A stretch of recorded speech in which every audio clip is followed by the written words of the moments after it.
बोलिए सदगुरु देव की जय। व्यवहारिक एवं परमार्थिक पक्ष के प्रबल प्रेरणा स्रोत मंचासीन संत महापुरुषों, परम पूज्य संत श्री सजीवन साहेब जी, इस जियनपुर अयोध्या कबीर निर्णय मंदिर के अध्यक्ष परम पूज्य परीक्षा साहेब जी, बगल में बैठे काशी बनारस से पधारे संत श्री प्रेम साहेब जी, मुक्ति शरण साहेब जी, कुशल मंच संचालक महोदय, सत्संग समारोह में उपस्थित देवियों, बुद्धिजीवियों, धर्म प्रेमी सज्जनों, सदगुरु कबीर तमाम दुनिया के लोगों से अपनी बात कहना चाहते हैं। झगड़ा एक बरोहो राजा राम, जो निर्वारे सो निर्वाण,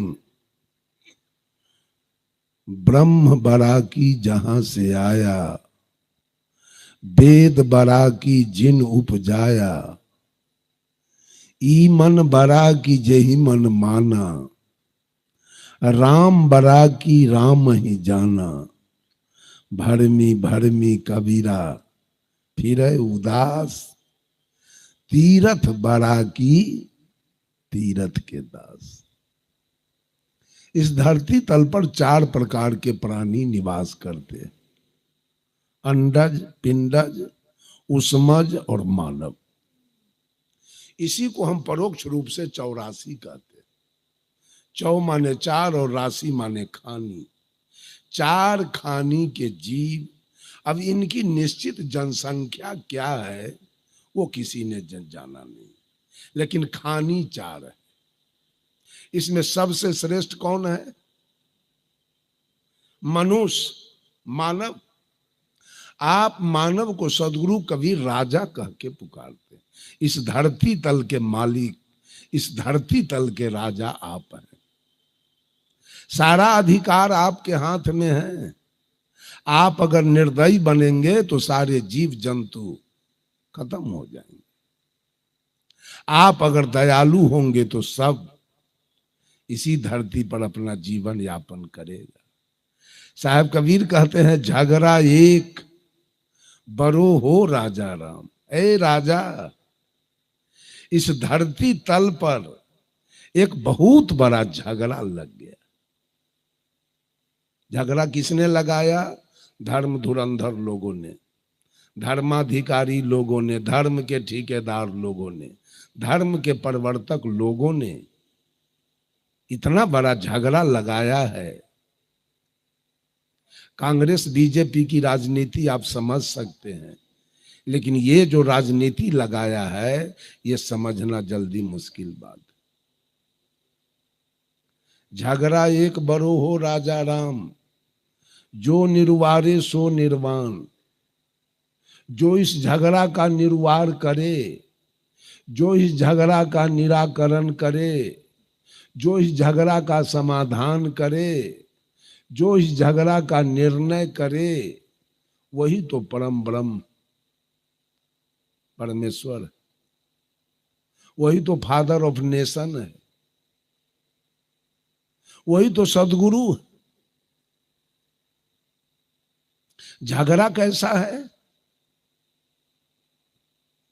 सब लोगों ने मिलकर ये निर्णय कर दिया कि भगवान, परमात्मा, ईश्वर, खुदा मनुष्य मात्र से अलग, जीव मात्र से अलग, वो आकाश में परोक्ष रूप से बैठा है और उसी के कृपा से दिन रात हो रहा है। उसी के कृपा से ऋतु परिवर्तन हो रहा है। उसी के कृपा से आंधी तूफान है। उसी के कृपा से जाड़ा गर्मी बरसात है। उसी के कृपा से बेटा बेटी है।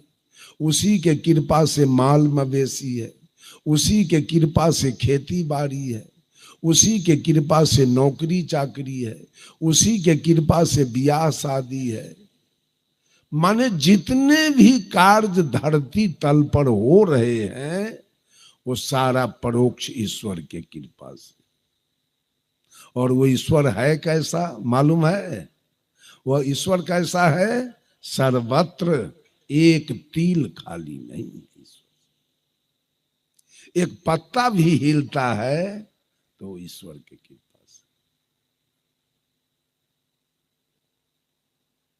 एक पत्ता, तो पूछिए वो कहने वाले से कि चोरी किसके कृपा से हो रही है, डकैती किसके कृपा से है, बलात्कार किसके कृपा से है, दारू के भट्टी किसके कृपा से चल रही है, और गाय भैंस बकरे किसके कृपा से काटे जाते हैं, और दलाली किसके कृपा से है, और घूसखोरी किसके कृपा से। ऐसा भगवान चाहिए क्या जो सारा कुकर्म उसके कृपा से हो? कहा एक पत्ता भी हिलता है तो उसी के कृपा। अब मुसलमान भी कहा खुदा जर्रे जर्रे में है। हम तो, मैं पूछा कि गाय भैंसी मुर्गी में नहीं है क्या? कि चुप। जब खुदा जर्रे जर्रे में है तो वो हर जगह होगा न जी। बंधुओं, कहा भगवान सर्वत्र है और भगवान सर्वज्ञ है, भगवान सर्वशक्तिमान है, भगवान सर्वगुण संपन्न है, भगवान सर्वेश्वर है, भगवान सर्वव्यापक है, भगवान सर्वांतर्जामी है, और भगवान सार्वभौम सत्ता संपन्न है। ऐसे परोक्ष में एक ईश्वर की सत्ता है, भगवान की सत्ता है, जिसके कृपा से सारी सृष्टि चल रही। सदगुरु कबीर इस पर शंका रख दिए, इस विचार पर उन्होंने अपना शंका रख दिया। क्या शंका रखा? ब्रह्म बराकी जहां से आया। ब्रह्म माने क्या होता है? श्रेष्ठ, ऊंच, पूज्य, भगवान, खुदा, गॉड। ऊपर में एक भगवान की सत्ता है जिसके कृपा से सारी सृष्टि चल रही है। ये आवाज कहां से आया है? ऊपर में एक भगवान की सत्ता है जिसके कृपा से पूरी सृष्टि चल रही है। ये आवाज कहां से आया? धरती से, आसमान से, नदी से कि तालाब से? कहां से आया? आत्मा की आवाज। आवाज कहां की है? आत्मा की आवाज। तो कर्ता बड़ा कि कर्म बड़ा? कौन बड़ा? कर्ता बड़ा? नाल बड़ा कि बजाने वाला बड़ा? हारमोनियम बड़ा कि बजाने वाला बड़ा? ये माइक बड़ा कि माइक पर बोलने वाला बड़ा? Sound Om the sound of the Brahm when we go to the shore of the sea, hear the roaring of ocean, such is the om sound ब्रह्म। जब हम दूर से जाते हैं समुद्र के किनारे तो समुद्र के कलकल छल छल की आवाज सुनाई पड़ती है। वो समुद्र सत्य है कि आवाज सत्य है? कौन सत्य है? समुद्र सत्य होगा। समुद्र न हो तो आवाज कहां से आएगा? मैं अभी माइक पर बोल रहा हूं तो सारे लोग सुन रहे हैं। मैं बोलना बंद कर दूं तो माइक कहीं से पहुंचा लाएगा आवाज? बड़ा कौन है? बोलने वाला। बड़ा कौन है? कर्ता। कबीर साहब कहते हैं नौका डूबे सील उपलाए, मछरी धई का बगुलबे के खाए, तवा ऊपर चूल्हा चढ़ाए, पका बनहार के रोटिए खाए। कोई मानेगा इस बात को? सदगुरु कबीर अपने कहे लोग बा कोई न पतियाए। पतियाएगा कोई? वही बात है, वही बात है। सच बात मानने के लिए कोई तैयार नहीं होगा। बंधुओं, जब सदगुरु कबीर ये बात बोल दिए कि ब्रह्म बड़ा की जहां से आया, तो दुनिया के लोगों ने सदगुरु कबीर को घेर लिया और कहा कि कबीर, आपकी बात नहीं मानी जाएगी। साहब कबीर ने कहा, क्यों? तो वेद में लिखा है कि परोक्ष में एक ईश्वर की सत्ता है जिसके कृपा से सारी सृष्टि चल रही है। तो साहब कबीर दूसरा शंका रखते हैं, वेद बरा की जिनऊ उपजाया। बोलिए, वेद बड़ा है कि वेद का राइटर है? राइटर कौन है? यही ना, यही ना राइटर है। तो वेद बड़ा है कि वेद लिखने वाला? आज साहब कबीर ने कहा, नर पशु वेद पशु, ये सारा दुनिया ग्रंथ का गुलाम है। ये सब पशु है, वेद इसका मालिक है और ये सब गुलाम है। कोई बात बोलिए तो कहेगा वेद में लिखा हुआ है। कोई बात बोले, हमारे गुरु जी कहा करते थे आचार्य श्री धर्म स्वरूप साहब कि लिखने वाला स्वतंत्र था, उसकी बुद्धि जहां तक छलांग लगाई उसने लिखा, पढ़ने वाले को भी स्वतंत्र बनना चाहिए। पढ़ने वाले को भी स्वतंत्र बनना चाहिए, छांट के पढ़ना चाहिए, सही बात पढ़ लेना चाहिए, गलत बात छोड़ देना चाहिए। वेद का ज्ञान तो उतना मेरे पास नहीं है, लेकिन रामायण का ज्ञान तो है कुछ न कुछ। अगर लिखी हुई बात सत्य हो जाए तो रामचरितमानस में गोस्वामी जी ने लिखा, मास दिवस का दिवस भा मर्म न जाने को,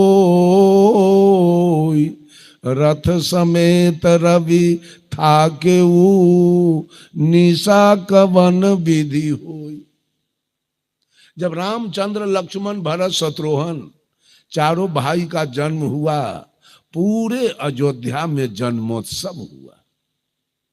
और जब जन्मोत्सव शुरू हुआ तो ये सूरज 1 महीना तक आसमान में खड़ा रहकर राम जी का जन्मोत्सव देखते रह गया और भूल गया, सूरज डूबने नहीं गया। परिणाम हुआ कि मास दिवस का दिवस भा, राम के जन्मोत्सव में 1 महीना का 1 गो दिन हो गया। ये सूरज किसी का जन्मोत्सव देखता है? रथ समेत रवि था केऊ, सूरज अपने मंडली के साथ बुध शुक्र शनि रवि ग्रह के साथ 1 महीना तक राम का जन्मोत्सव देखते रहा, डूबने गया नहीं। निशा कवन विधि होई, रात्रि किसका नाम है, 1 महीना तक हो गए नहीं। क्या यह बात सत्य है? पढ़ लिया जाए, पढ़ा जाए। तो लिखा है कि अगस्त मुनि एक चिरुआ में समुद्र उठा के पी गए। इसको माना जाए? तो साहब कबीर कहे, सेत बांध के पार गए सीता के भरतार, ताही अगस्त मुनि अच गयो इनमें को करता। रे दुनिया के लोग, तुम्हारे रामचरितमानस में लिखा है कि सीता के दुल्हा, सीता के पति राम सेत बांध रामेश्वर बांध के लंका गए, और तुम्हारे रामायण में लिखा है कि अगस्त मुनि एक चिरुआ में समुद्र को उठा के पी गए। तो कंपैरिजन करके बताओ कि पुल बनाने वाला बड़का कि एक चिरुआ में पी जाने वाला बड़ा?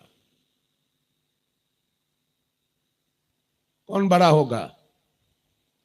एक चिरुआ में समुद्र को पीने वाला बड़ा कि पुल बनाने वाला बड़ा? पीने वाले का पूजा कौन कर रहा है? सब पुल बनाने वाले के पीछे है। कबीर साहब ने कहा, गिरवर धारे कृष्ण जी धौला गिरी हनुमंत, शेष नाग सब सृष्टि संहारे, तो इनमें को भगवंत। के बड़का, गोवर्धन उठाने वाला कि धौला गिरी वाला? कि पूरा सृष्टि उठाने वाला तीनों में बढ़का के? बोलिए, ये तीनों में बड़ा कौन? तो उसकी पूजा कौन कर रहा है? देख लेगा तो सोटा से होकर थूथना थूड़ देगा। कबीर साहब कहते हैं, काट्यो बंधन विपत्ति में कठिन कियो संग्राम, मैं तो ही पूछो पंडिता गरुड़ बरा की राम। जब राम नाग फांस में बंधे तो काटा कौन? राम को मुक्ति कौन दिलाया? गरुड़ ना। तो गरुड़ बड़े कि राम बड़े? कहीं तो न्याय उचित बात बताइए, कहीं न्याय नहीं है। साहब कबीर ने कहा, वेद बड़ा की जिन उपजाया। सारा बात पढ़ते मत चलिए, उस पर अपना विचार रखिए। बात पर विचारणीय बात कौन सा है?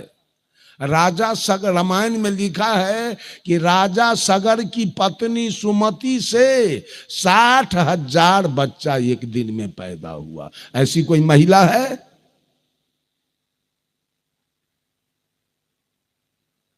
केवल पढ़ते चलिए, जो लिखा है से पढ़ते चलिए। लिखने वाला तो व्यक्ति है, लिख दिया, पढ़ने वाला सब बौरा गया। वो पढ़ के सबका दिमाग कहां से कहां चला गया है, घसक गया। तब दुनिया के लोगों ने कबीर साहब से कहा, ए कबीर बाबा, वेद को हम लोग अनादि मानते हैं, लिखी हुई बात। फिजिक्स किसने लिखा? केमिस्ट्री कौन लिखा? एलिमेंट्री मैथमेटिक्स ज्योमेट्री कौन लिखा? हिस्ट्री ज्योग्राफी कौन लिखा? इकोनॉमी सिविक्स कौन लिखा? संस्कृत हिंदी कौन लिखा? वेद पुराण स्मृति उपनिषद कौन लिखा? शास्त्र कौन लिखा? श्रीमद् भागवत, महाभारत, रामायण, बीजक, बाइबिल, कुरान, जब्बुर, इंजिल, तोरेत, गुरु ग्रंथ कौन लिखा? ये सारे कोर्स के किताब और अध्यात्म के किताब को किसने लिखा? कौन लिखा? तो आप ग्रंथ को मानते हैं, इसको? सब कुछ लिखने वाला यहां बैठा है, तो मालिक कौन होना चाहिए? किसकी पूजा होनी चाहिए? इस पर आज तक विचार हुआ?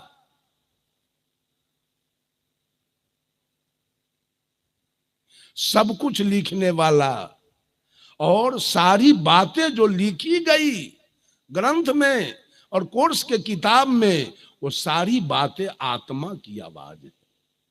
या कबीर साहब कहे, बोलता कहाँ बस है केतिक रूप स्वरूप, कहे पाखुरी के बीच में किंचित वस्तु अनूप, बोलता मध्य में बसे हरा रंग स्वरूप, सात पाखुरी के बीच में किंचित वस्तु अनूप। शब्द कहाँ से उठतु हैं, कहमा जाए समाय, हाथ पांवुआ को नहीं तो कैसे पकड़ा जाए। शब्द नाभि कमल से उठतु हैं, सुन नहीं जाए समाय, हाथ पांवुआ को नहीं तो सूरत से पकड़ा जाए। सारा दुनिया बौरा गया, ग्रंथ के पीछे सब लोग चले गए। नहीं मानते हैं तो चलिए देखिए, नहीं मानते हैं तो चलिए देखिए।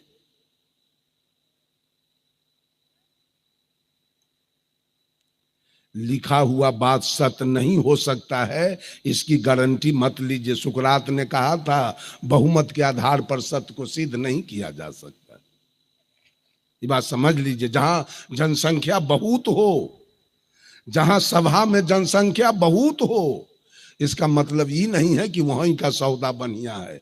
और जहां अयोध्या में परीक्षा साहब के सत्संग में आदमी कुछ कम है, तो ऐसा नहीं है कि यहाँ का सौदा कचिया हो सकता है। जहां कम लोग होंगे वहां का सौदा अधिक कीमती है, जहां अधिक लोग होंगे वहां का सौदा कमजोर हो।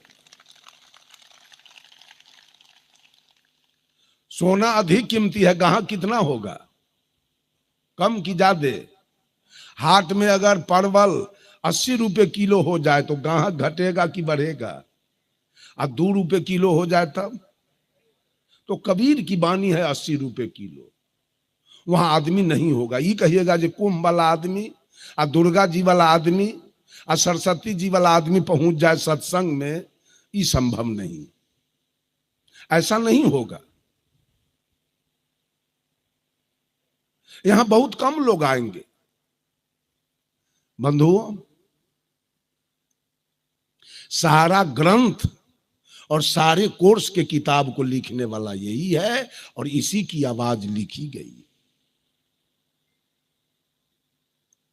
तो सारा दुनिया के विद्वान कहा कि ओ बाबा, अरे वेद को हम लोग अनादि मानते हैं। कहा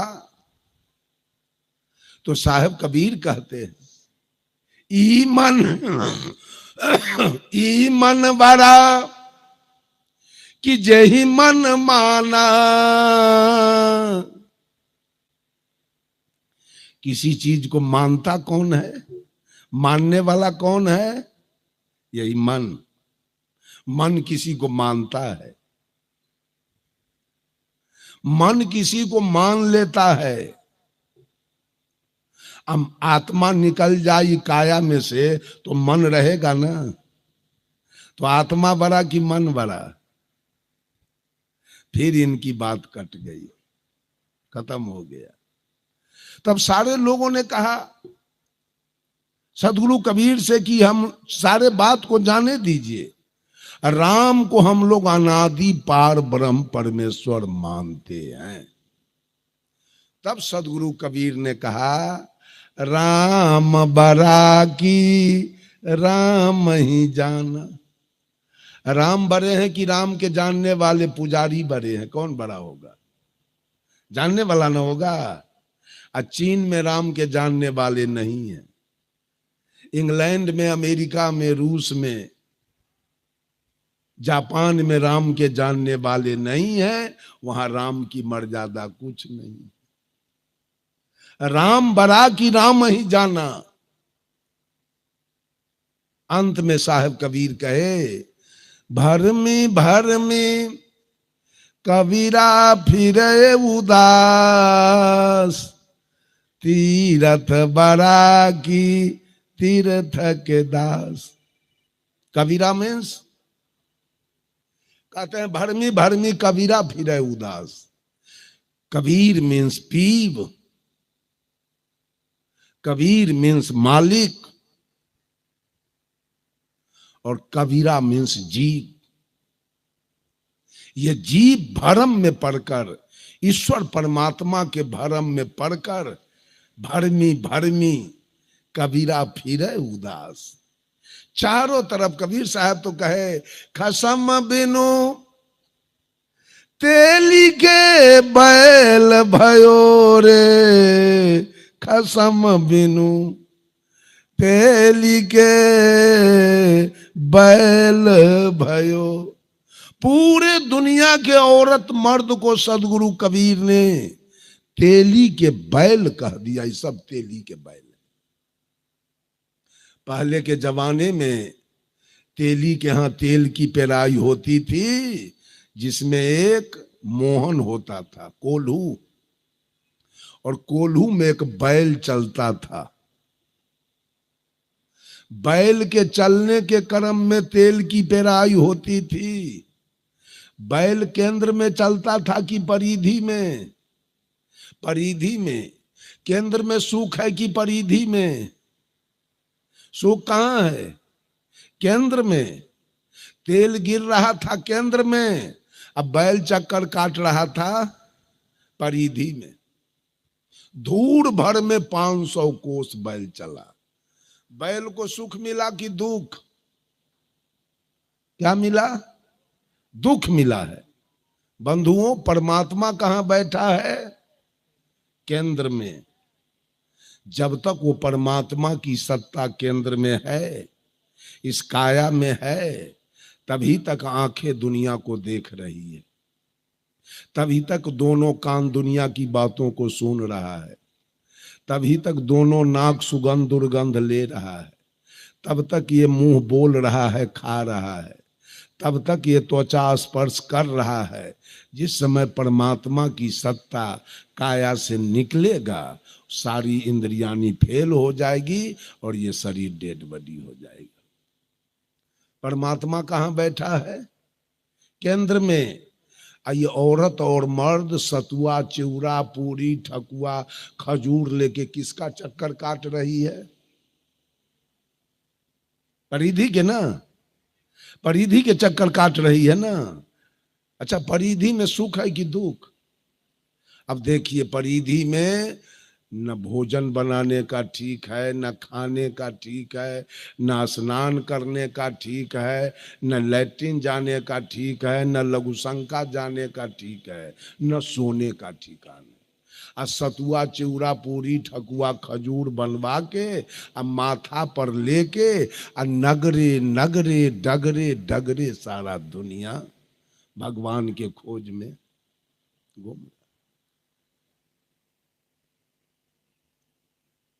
घूम रहा है ना। साहब कबीर कहे, डगरिया भूल गई कहीं विधि घर को जाओ, डगरिया भूल गई। पंथ चलत के ते दिन बीते ढूढ़ अनेकन भाव, पंथ चलत केते दिन बीते ढूढ़ अनेकन भाव। नाना कर्म करत मन हारे, नाना कर्म करत मन हारे, जो मृग जल को धाव। आज मैट्रिक में पढ़ाई हो रही है, मृग तृष्णा। इस सारा दुनिया को मृग तृष्णा पकड़े, उसको हम मरीचिका भी कहते हैं। साहब कबीर कहते हैं, पंथ चलत केते दिन बीते, गर्भ और श्मशान ये दो जगह आते जाते जीव का युग बीत रहा है, लेकिन अपने घर नहीं पहुंच पा रहा है। पंथ चलत केते दिन बीते ढूढ़ अनेकन भाव, अनेक रास्ता। रमानंदी में जाएं कि आर्य समाज में जाएं कि गात्री परिवार में जाएं, सबसे सस्ता तो शिव चर्चा है। मांस खाइए, मछली खाइए, और 3 सूत्र जहां किए कि लंगोटा कस के सतलोक चलिए।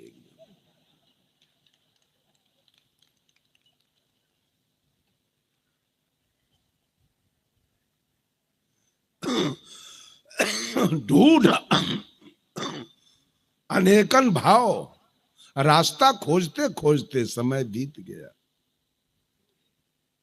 नाना कर्म करत मन हारे, दुनिया का कर्म कुकर्म सुकर्म करते करते ये मन अंत में हार गया, ये रो रहा है। अब अंत में आंख से आंसू की धार बह रही है। लोग कहते हैं आज वो फलाना नहीं बचेगा, आंख से आंसू का धार मुंह फट रहा है।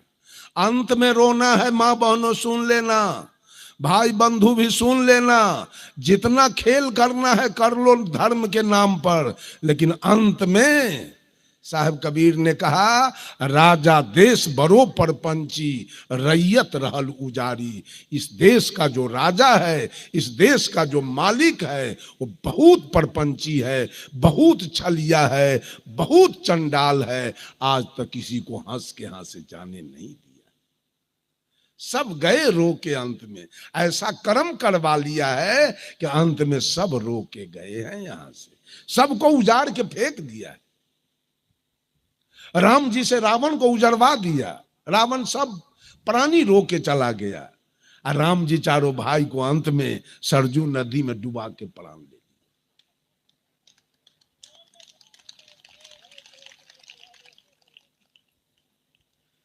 कृष्ण से कंस को मरवा दिया, कंस को बाली के बेटा से औंठा में तीर मरवा के प्राण ले लिया। वो भी रोके गए। पांडव से कौरव को मरवा दिया, कौरव पांचों भाई हिमालय में जाके गल के मर गया। ये किसी को हंसने नहीं दिया है। एक सदगुरु कबीर को छोड़ के कोई हंसे नहीं, सबको रोना पड़ा है दुनिया से जाने के समय।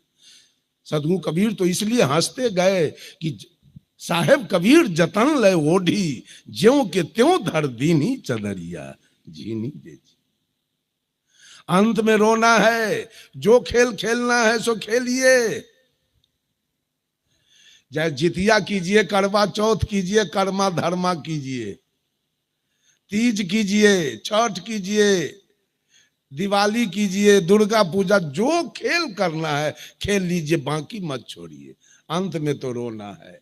वो राजा बिना जगह जगह से जेवर खिंचवा लेगा अंत में, और जितना लाल पियर कपड़ा पहने हैं सब खिंचवा लेगा, और अंत में मिलेगा 2 गज कफन उजड़ का। याद कर लीजिए। अभी औरत सबके देखते हैं गंगा नहाने जाती है, रे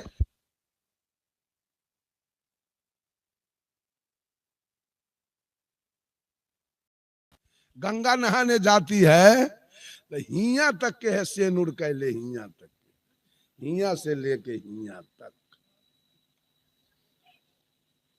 खेल हो रहा है, खेल।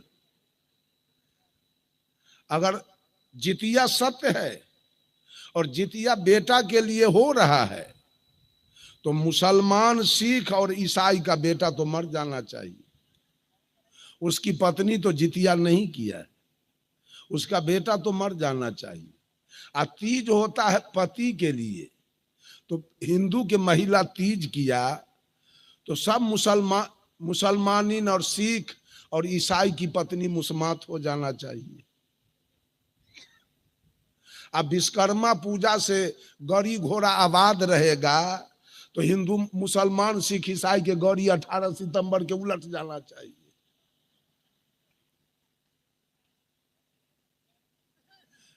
गौरी वाला विश्वकर्मा पूजा किया है कि हे विश्वकर्मा जी, तन मन धन से आपकी मैंने पूजा की है, मेरे ऊपर निगाह रखना, मेरी गाड़ी कभी एक्सीडेंट ना खाए, कभी कोई भगठा न लगे, फिर अगले साल आपका मैं पूजा करूंगा। और गैरेज वाला उधर कहता है हे विश्वकर्मा जी, अंतरात्मा से मैंने आपकी पूजा की है, मेरे ऊपर ध्यान रखना, और सबके गौरी उल्टा देना, भगठा देना, जो हमर गैरेज चले के चाहे। विश्वकर्मा जी के कर बात मानेगा? खेल खेलते हैं, खेल हो रहा है। ये सारी औरतें खेल कर रही है। अंत में रोना है। साहब कबीर कहे, राजा देश बरो परपंची, रैयत रहल उजारी। सारे रैयत को राजा अंत में उजाड़ दिया है, सब लोग उजड़ गए हैं अंत में। चाहे वो टाटा बिरला डालमिया क्यों न हो, राजा से रंग तक के दुश्मन सबको उजाड़ दिया है।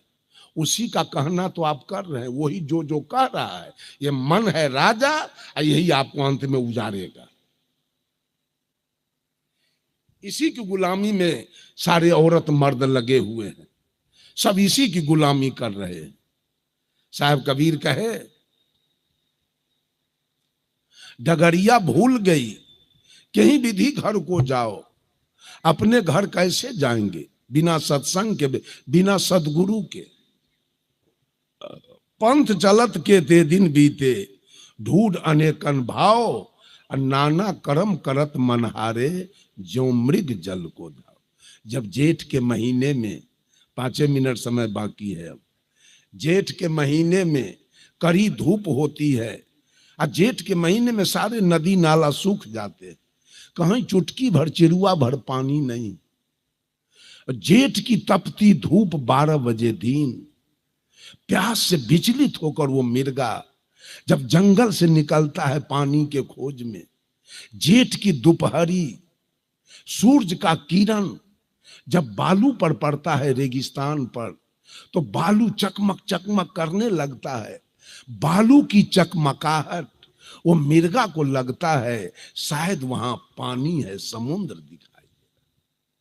वो बालू की चकमकाहट को देखकर मृग तृष्णा में वो मिर्गा दौड़ के जाता है, वहां है पानी, जाता हूं अपने प्राण बचा लूंगा। मिर्गा दौड़ के वहां गया तो क्या है? बालू। मिर्गा वहां छटपटा के खड़ा रुक जाता है, फिर अपने दृष्टि को आगे बढ़ाता है। आगे के चमकते हुए बालू पर जब मिर्गा की दृष्टि जाती है तो मिर्गा सोचता है शायद वहां पानी है, वहां जाऊं अपने प्राण को बचाऊं। मिर्गा दौड़ के वहां गया तो क्या है? बालू है। अंत में छटपटा के मिर्गा अपना प्राण, वही हालत इनकी। दरवाजे पर अगर भोला बाबा के मंदिर है, उसको जल चल बैनाथ धाम उजादे करगर, बैनाथ धाम वाला ज्यादा करगर है, वहां चले के नहीं। ये तो दरवाजा पर वाला कमजोर है। वैष्णो देवी चलिए, कहां कहां चलिए, मिर्गा के जैसे अंत में दौड़ते दौड़ते, जैसे मिर्गा पानी के तलाश में अपना प्राण गमा लिया मृग तृष्णा के चक्कर में, वैसे दौड़ते दौड़ते अंत में रो करके प्राण गमाना है। कुछ पाए नहीं, कुछ मिला नहीं, कुछ मिला, कुछ पाए नहीं, गमा दिए। एक आदमी को हम ट्रेन में बैठल थे, देखते हैं, बोलो बम है। एगो बम तो डकैत रखता है, बदमाश। तो और कौन बम है रे? अब हर शब्द का दुनिया में अर्थ होता है, तो तुम्हारी बम शब्द का क्या अर्थ है? कुछ नहीं बोल रहा, हम सुन लो, हम जानते हैं। बम शब्द तुम्हारा सही नहीं है, सही है बाम शब्द। होना चाहिए बोलो बाम, इसलिए कि महादेव जी बाम मार्गी थे। महादेव जी बाम मार्गी थे। और बम शब्द की उत्पत्ति पंच मकार से हुई है। बम शब्द की उत्पत्ति पंच मकार से, मौ से मछली, मौ से मांस, मौ से मदिरा, मौ से मैथुन और मौ से मुद्रा। जो मछली खाता होगा, जो मांस खाता होगा, जो मदिरा पीता होगा, जो मैथुन करता होगा, और जो हमेशा मुद्रा के चक्कर में रहता होगा, ये सारे बाम मार्गी होंगे और साला भोला के सारे शिष्य होंगे। उसमें से कबीर बाबा के एक भी शिष्य नहीं हो सकते, सब भोला बाबा के शिष्य होंगे। बंधुओं, सोचिए समझिए, बात को सोचिए समझिए। आए हैं तो कुछ लेके जाइए। अब समय हमारा पूरा हो गया। बोलिए सद्गुरुदेव की जय।